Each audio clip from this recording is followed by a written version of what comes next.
A Primeira Guerra Mundial não foi uma guerra travada só com armas e trincheiras. Foi também, e talvez principalmente, uma batalha feroz pela mente e pelo coração das pessoas. Foi ali que a propaganda moderna, como a gente conhece, realmente nasceu.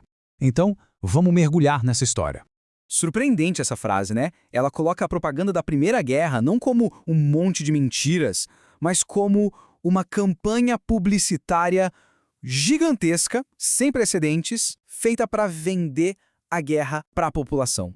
E olha, isso aqui é um ponto crucial. Naquela época, a propaganda era vista como uma coisa nova, uma forma de negociar com a opinião pública. O objetivo era claro, fazer com que todo mundo em casa estivesse na mesma sintonia do esforço de guerra.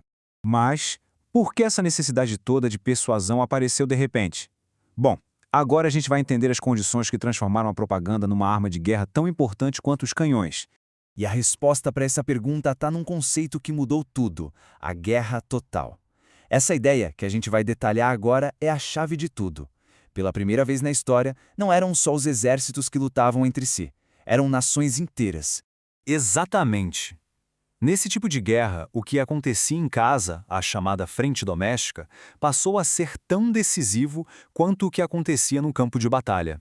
O sucesso dos soldados dependia diretamente do trabalho e do apoio de cada cidadão. E na prática, isso queria dizer que a vida de todo mundo tinha que mudar completamente.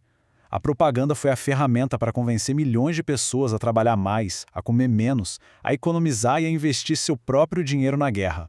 A primeira tarefa da propaganda era pegar um conflito político super complexo e transformar uma história simples, sabe, uma luta do bem contra o mal, sem espaço para dúvidas.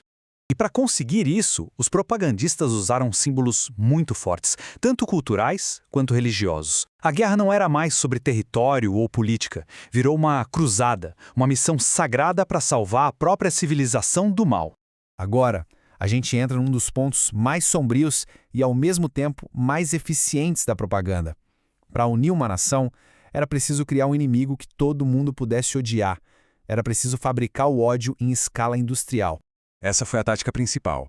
O objetivo da chamada propaganda de atrocidades era bem simples: causar medo e raiva, acabar com qualquer tipo de empatia pelo outro lado e, claro, justificar a violência da guerra. Dê uma olhada nessa imagem. Ela é fortíssima. Não precisa de nenhuma palavra para passar a mensagem, né? O soldado alemão, o Uno, é um monstro, uma força da natureza que destrói a pureza, a inocência, a demonização do inimigo na sua forma mais pura. E aí vinham as histórias, algumas baseadas em fatos, mas muitas outras completamente inventadas, que eram espalhadas para todo lado. Essa história dos soldados alemães cortando as mãos de bebês belgas, por exemplo, era uma mentira, mas uma mentira poderosa que se espalhou como fogo. Essa tabela aqui deixa bem claro como cada país focava sua campanha de ódio. Para os alemães, o grande vilão era a Grã-Bretanha, a traidora. Já para os britânicos e franceses, o inimigo a ser combatido era o bárbaro Huno-alemão.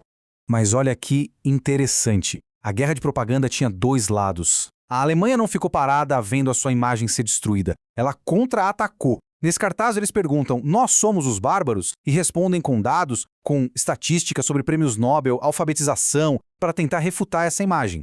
Tá, mas como é que essas mensagens tão fortes eram entregues para milhões e milhões de pessoas? Vamos dar uma olhada agora no arsenal de mídias e táticas que foi usado. Pela primeira vez na história, todos os meios de comunicação em massa foram usados de forma sistemática para um único objetivo. Dos cartazes colados nos muros das cidades até os primeiros filmes de propaganda, a mensagem estava em todo lugar, o tempo todo. Aqui a gente vê essa batalha de propaganda acontecendo. Na esquerda, um desenho alemão tira sarro de um posto de recrutamento britânico vazio, querendo dizer que ninguém queria se alistar. Na direita, um cartaz aliado super famoso usa uma tática totalmente diferente: a vergonha, a culpa. A pergunta "o que você fez na Grande Guerra, papai?" era um golpe emocional feito para pressionar os homens a irem para a guerra. Os propagandistas daquela época foram, na verdade, os pais da publicidade moderna. Eles não estavam só vendendo uma guerra, eles estavam manipulando emoções. Usavam figuras de autoridade, usavam o medo e, como a gente acabou de ver, usavam uma estratégia muito poderosa: a da vergonha. E que ideia genial! Imagina a cena. Você está no cinema esperando o filme começar e, de repente, sobe um cara no palco para fazer um discurso patriótico de 4 minutos. Era uma forma de levar a mensagem direto para as pessoas no momento de lazer delas. E qual foi o resultado de tudo isso? Bom, vamos agora para a nossa conclusão e entender como a Primeira Guerra Mundial mudou para sempre o jeito que a gente enxerga a mídia, a persuasão e a própria palavra propaganda. Esse é, talvez, o legado mais forte de todos. Antes da guerra, propaganda não era uma palavra feia, era neutra. Depois da guerra, ela ficou para sempre associada com manipulação, com mentira, com controle por parte do Estado. Essa citação aqui do chefe da propaganda americana resume tudo. A Primeira Guerra foi o momento em que os governos sacaram que não dava mais para ignorar a opinião pública. Pelo contrário, era preciso gerenciá-la, moldá-la.